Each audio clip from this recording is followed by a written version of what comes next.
વૃદ્ધ માણસે કહેલી કેટલીક મહત્વપૂર્ણ વાતો। સાંજે ઘરમાં ક્યારે અંધારું ન થવા દો, ફક્ત મીણબત્તી પ્રગટાવો।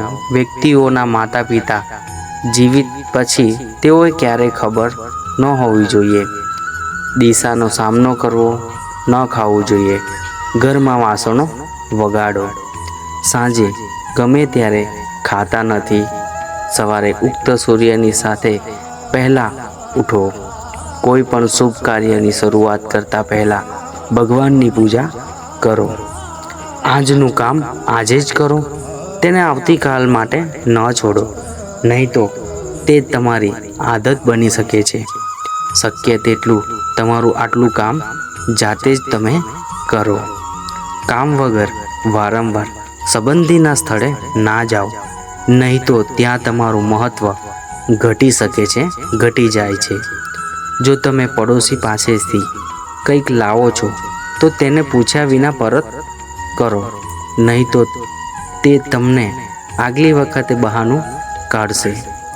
જો કંઈ કાર્યક્રમ માટે તમે કોઈની જગ્યાએથી વાસણો લાવો, જો ત્યાં હોય તો પરત કરતી વખતે ખાલી વાસણો આપો। તેમાં કંઈ ફંક્શનમાંથી બચેલી મીઠાઈઓ અથવા અન્ય મને ખાવા માટે કંઈક આપો। તૂટેલી વસ્તુઓ ક્યારેય દબાણ કરી શકતી નથી। જો તેમાં ઉમેરવામાં આવે તો પણ તેમાં કોઈ ગંઠો નથી, અથવા તો રીલસેલા ગમે તે રીતે આવે છે। આવા સંબંધોનો રિલેશનશિપ પણ જો કોઈની સાથે અણબન થાય છે તો તેને જલ્દીથી પાછા મળતા નથી। જોડાયેલા પણ દોરા આવે છે।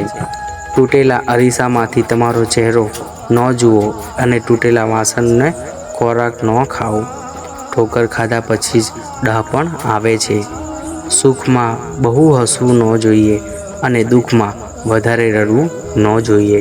મિત્રો, તમને આ પંક્તિઓ કેવી લાગી જણાવ્યું। ચેનલને ગમે તો સબસ્ક્રાઈબ કરજો અને વિડીયોને લાઈક કરજો।